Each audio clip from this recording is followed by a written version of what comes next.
Hello, hello, hello. I'm HoJo. And I'm Hunnsy. And welcome to this, the 20th, that's 20 episode of HoJo and Hunnsy's Hard Rock House, the safe space for old rock gumbies just like us, where if there's no laughing in heaven, then at least you've got HoJo and Hunnsy's Hard Rock House to bring a smile to your face. Good morning, Hunnsy. Good morning, HoJo. How the devil are you? I'm good. I just had a good old fucking moan to you about how long it takes to edit shit, didn't I? Well, if we actually made any money, we'd get someone to edit it for us, wouldn't we? We would. Where's Goalhanger Productions when you need them? Come on, Gary Lineker. You know it makes sense. Yeah, I'm frothing at the gills at our Neil Carter review, and it was very good. And I'm really glad we've unleashed it. Don't say unleash. You know why I really hate unleash? Because of Boris Johnson's book. Well, I hate it because of that, obviously, but also any fucking 2-bit press release from any heavy metal band ever always starts with band, insert name here, unleash, insert product here. Why can nobody just go release or put out? Why does everything have to be unleash? So would Judas Priest's live album, would Judas Priest's seminal live album, Unleashed in the East, would it have sounded as good if it had been called Released in the East? Yes, I think it would be. It'd be better. Judas Priest, Released in the East. It's got a nice rhyme to it, Hunnsy. It's all about the rhythm. It's just become part of the vernacular. It's like an oral tick. People can't write anything except unleash because somehow deep in their reptile brain, it makes them feel like it's not heavy metal if the word unleashed isn't used. So I'd like to start a one-man or maybe a two-man campaign if you're on board for people sending out press releases. Stop using unleashed. Do you just want them to use the word released, or do you want them to be imaginative and creative? Be imaginative. Released, put out, issued. Put out. They put out an album. You used to say that when you were a kid, didn't you? AC/DC, they've just put out Back in Black. They never unleashed Back in Black, did they? No. They put it out. It does remind me of something brilliant, though. Do you remember my all-time favourite press release comment? No. Can't remember who it was now, sadly. It was a band, a metal band, obviously, from New York. Was it the Throbs? Could be the Throbs. Let's say it's the Throbs, even if it wasn't. The Throbs. And the press release came in and it said, the Throbs literally exploded onto the New York scene. I'm saying literally isn't the right word there. They did not literally explode onto the New York scene. In 1993, I had an ill-fated 9 months as literally the world's worst press officer working for RCA Records. I'd lost my job as editor of Metal Hammer. Metal Hammer was going down the tubes, so they had to make me walk the plank because I was earning too much money. So to make ends meet, I got a job as a press officer at RCA Records, and I was literally the worst press officer ever. The only thing I was good at was using the company credit card to make sure that anyone I took on a trip, any journo, had the best time ever, because I knew that what really mattered to journalists was just having absolutely everything paid for. So I was good at that. I spent a lot of RCA's money, but I was a terrible press officer, and I hated it, and I lasted 9 months. But I do know from that experience that each press officer in RCA got allocated a certain number of bands. I had Tool. Was that around that time when they were doing that Undertow album? Yes, that's exactly when it was, Undertow. I tried to kill their career, but failed. And then ZZ Top, I had them for Antenna. Remember that album? Oh, not a very good record. Well, you can't blame me for that.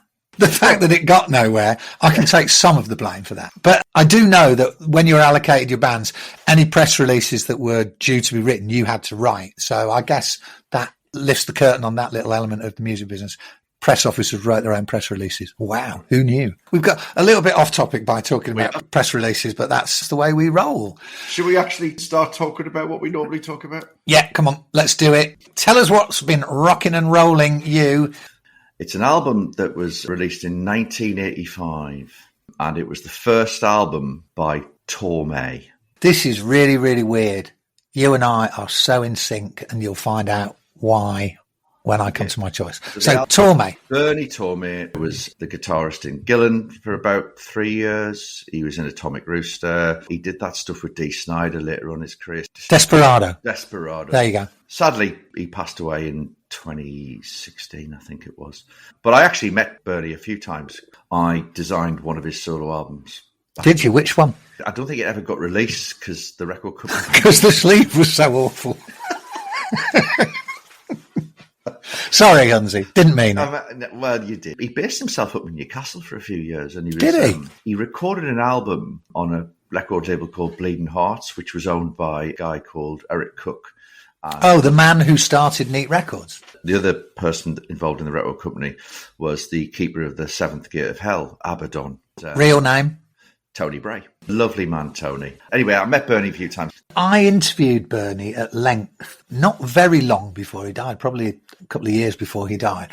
Yeah. And I was struck by what a nice chap he was. I loved Bernie. I don't think he was my first guitar hero, but he was definitely up there. When I first started really getting into metal, sort of 12, 13, I really liked Gillan, those first two albums that they did. I went to see them, and I've got a little story about Bernie here before we start talking about the album. Okay, so tell me your story about Bernie. I think I was 12 or 13, 1981, and I went to see Gillan at Newcastle City Hall. So I think it might have been on Glory Road tour. Bernie was in the band, and I loved him. I liked the way he looked, right? He had that sort of pirate look, didn't he?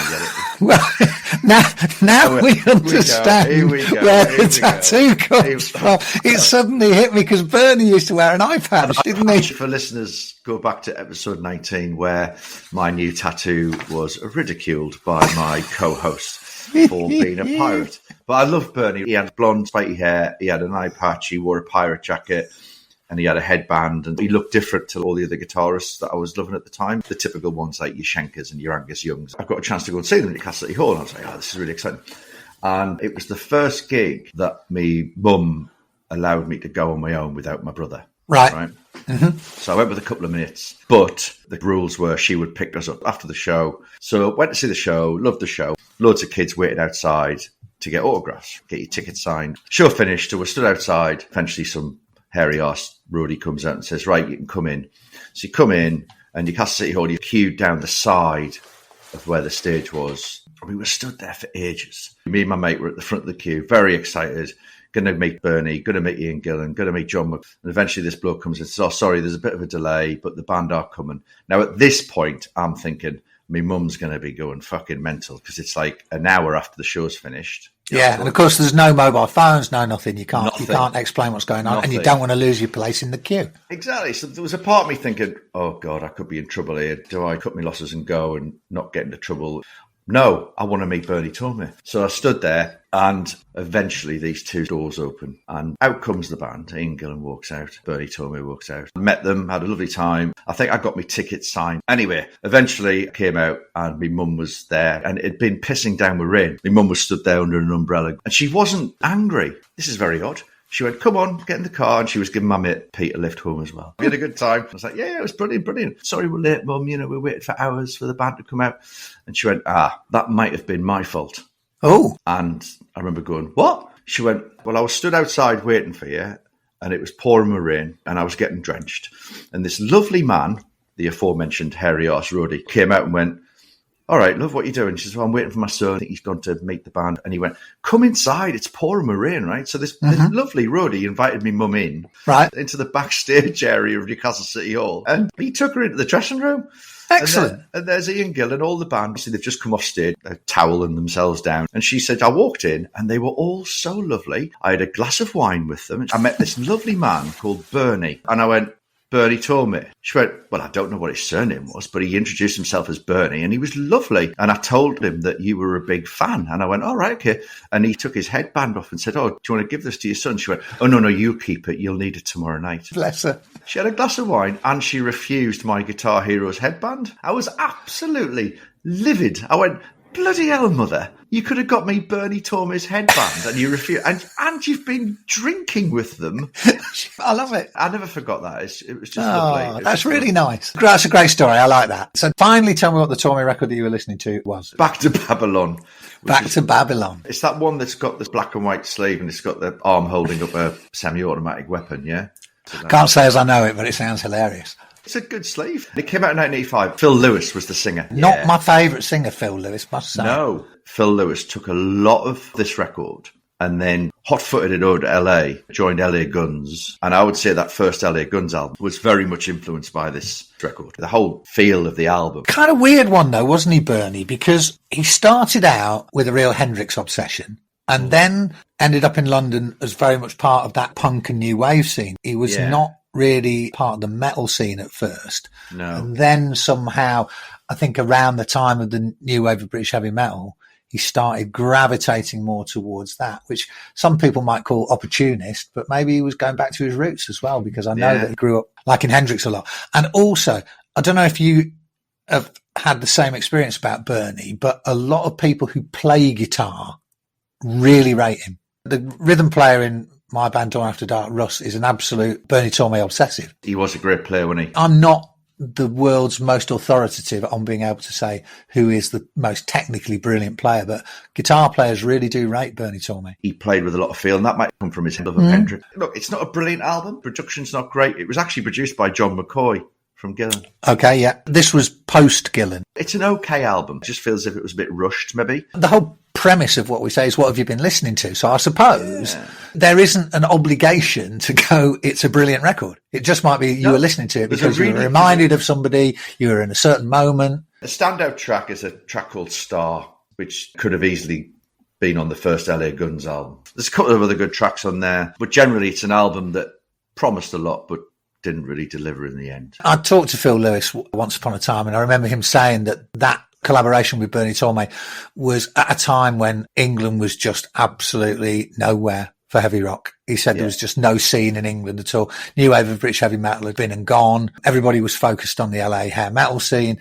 There was nothing happening in London, and that's what drove him out of London and into Hollywood. That's probably why Bernie's thing foundered a little bit. Do you remember he played with Ozzy for a few weeks, didn't he? He did. After Randy. Brad Gillis from Night Ranger did a bit as well. Yeah. Bernie was the one that Ozzy got in first. But it was very brief, wasn't it? I mean, it was a matter of weeks. Rather interesting. In 2004, it was reissued with 3 bonus tracks. One was called TVOD, Love, Guns and Money. There's another track. But there was another bonus track called Karap.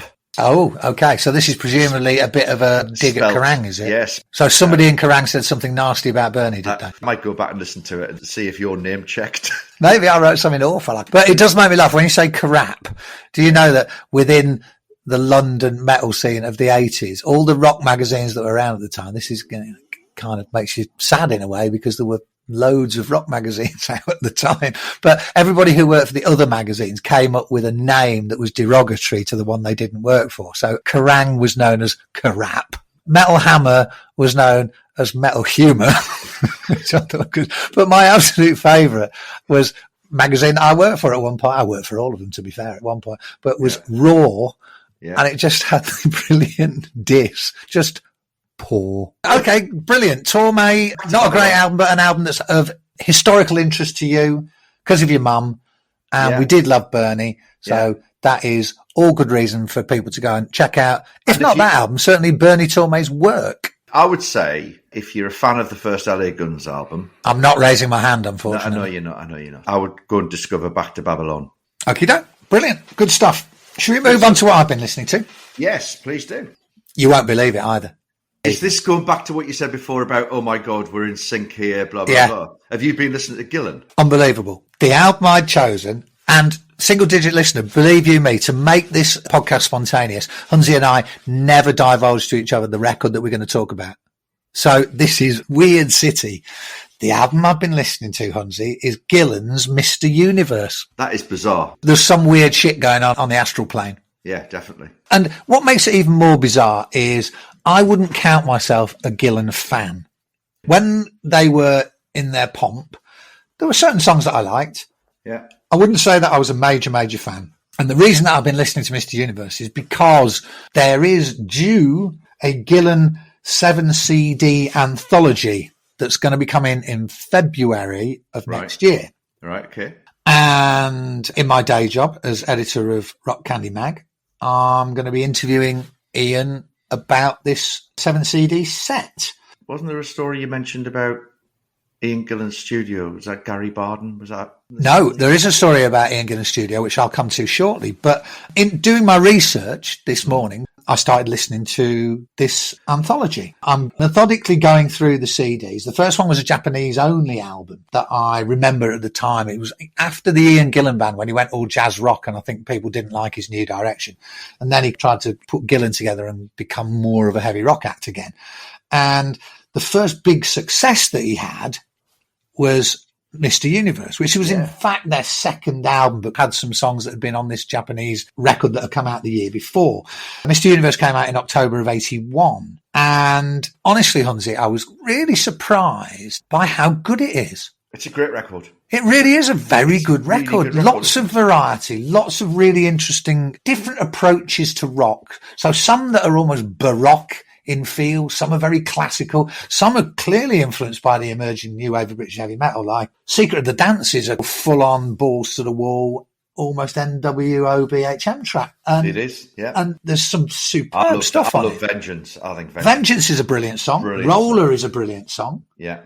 Puget Sound, really good. I didn't remember this record being as good as it is. And of course, the reason this is all hilarious is because Bernie Torme is the guitar player on this record. It's the classic Gillan lineup, isn't it? It is. Colin Towns, John McCoy. This is the joy of going back and listening to old rock records. You end up going down rabbit holes. We talk about this a lot, don't we? Yeah. Do you know what happened to Colin Towns? No. Colin Towns now is one of the world's most respected writers of music for television, for ballets. Does he write stuff for films? Yeah, lots of film soundtracks. He seems to do a lot of work from the research that I was doing, writing music for German TV drama. Wow. And he's obviously had a stellar career, even though he's only really known in the rock world as the keyboard player in Gillan.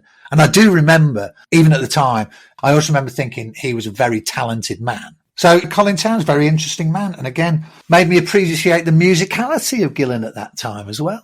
I remember loving that record. It was a real anomaly in my collection because of its diversity. And for a while there, Gillan were quite a big noise in Britain, weren't they? Never made any waves at all in America. So it is really weird, isn't it, that we've both been listening to something that's so close. One of the other reasons why I loved Gillan was it was an easy logo to draw on a textbook at school. Okay, so when I was thinking about the fact that I was going to talk about Mr. Universe and the surprise that it was a really good record and I didn't remember it that way, it then made me think of the fact that after Deep Purple, he tried a number of business ventures. And I'm just looking it up now, and it said he had a £300,000 investment in a hotel near Oxford. And then he had the Mantis Motorcycles project, which I presume was trying to launch a motorcycle brand. And it said it suffered from the collapse of the British motorcycle industry in the mid-1970s, culminating in Gillan being forced to file for liquidation. So I was right about that. He did have a dalliance with motorcycles.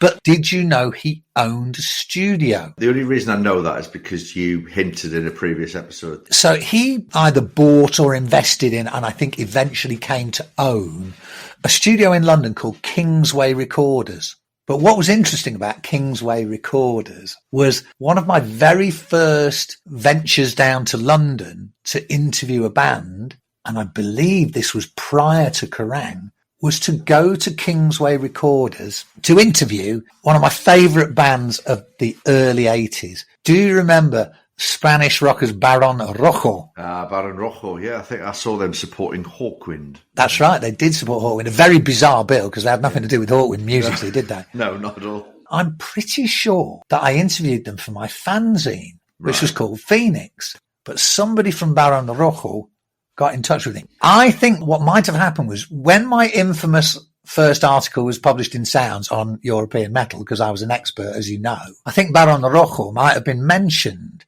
And I think somehow somebody from their entourage got in touch and told me that the band were in London recording a second album, and would I like to go down and interview them for the fanzine? They were obviously recording it at Kingsway. I took my brother with me. My brother's 2 years older, and he was always very good at languages, and he was learning Spanish. And so I ended up going down to London with my brother to act as translator. The day was arranged.